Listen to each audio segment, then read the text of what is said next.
I'm Genevieve Gonzo. I'm Philip Gonzo. We met about 25 years ago.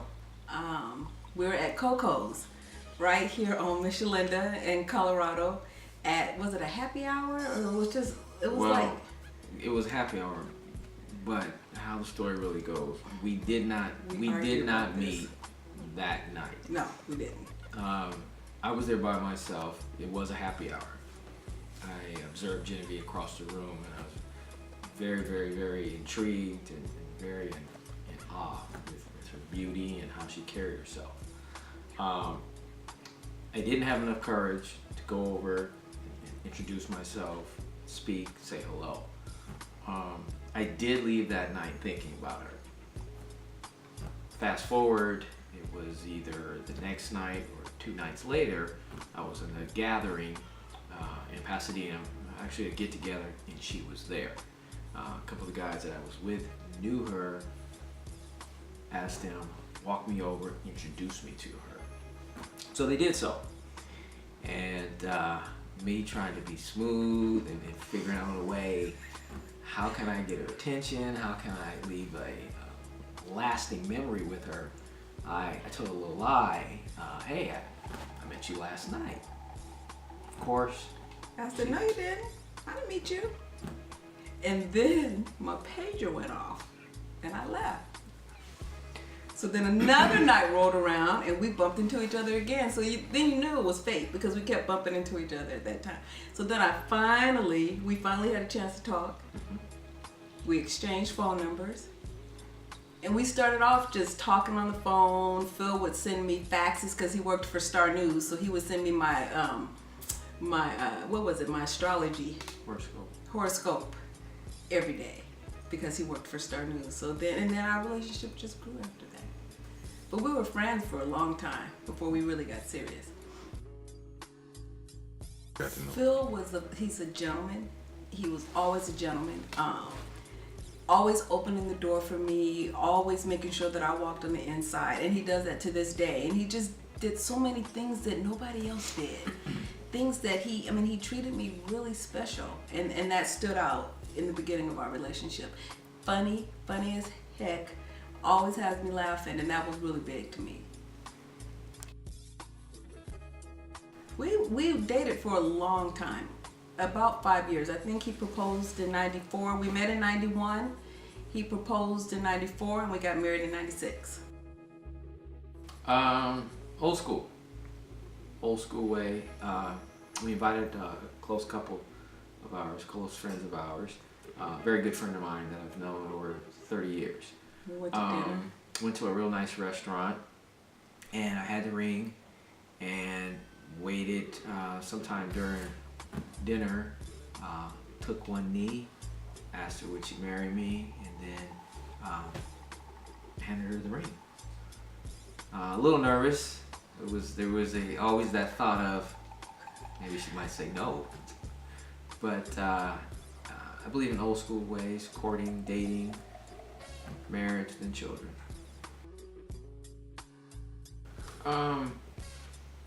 Raw beauty. Raw beauty. She didn't have a lot of makeup on. She just as she has on tonight. Just a little bit of little facial foundation, lipstick, a little bit on the eyes. But it was very, very raw. It was very real pleasant, warm look. Very genuine from a distance. How she carried herself. She was having a good time, but she definitely from afar appeared to be a lady. Very, very graceful, very elegant. We have 2 kids. We have a daughter and a son, 16 and 12. It's amazing, by the grace of God. But I got it down now. It's a routine. With Phil being a firefighter, I've called myself a single married mom. But I hold it down every time that he's gone. He knows that he doesn't have to worry about anything when he's gone. I hold down the house. I take care of the kids. I get them to all of their extracurricular activities. And then I do my own thing. I teach Zumba. And I love it. It makes me happy. And that's another thing. My family has been so supportive with that, and they allow me to do those extracurricular activities. And my kids, they support me 100%, and my husband supports me 100%. So it makes it easy. For me, Black love obviously is the love that we share. Having love for your culture, for your heritage, paying homage to those who came before us. It wasn't too long ago where African Americans went through the process of being married, but legally they weren't because the slave master wouldn't authorize it. So knowing that and knowing our history and all that we've been through as Black people, as African Americans, that love for me, in my opinion, my answer to the question is simply that. It's important. Black love, to me, it's important for our kids to see that Black families can stay together and be happy. My grandparents were married for over 65 years, which you don't see happen these days. So it's important for us to make sure that our kids see that we're happy and that this is possible. I mean, we'll be celebrating 20 years in July. That's big. And again, people our age, you don't see that happening these days. So we just want our kids to know that you can find somebody, you can love someone, and you can make it work. Despite everything else that you might see on TV and what you hear about us. It's doable and it's there.